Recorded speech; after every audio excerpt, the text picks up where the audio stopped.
Šventų Velykų rytas yra apie mus visus, susirinkusius prie šventinio stalo su atgimimo viltimi. Su tikėjimu, kad dvasios ir sielos stiprybė įveiks tamsos ir griovimo jėgas. Susėdę prie bendro stalo pajuskime vienybės jausmą ir sustiprėkime visi prie gyvybės versmės. Mūsų žinojimo, kad meilė tai visa ko pradžia.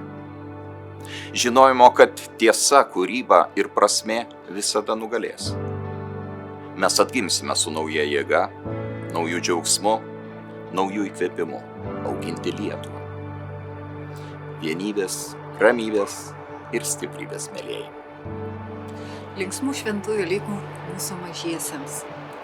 Taikos ir gėrio mūsų namams. Būkite sveiki, stiprūs ir laimingi.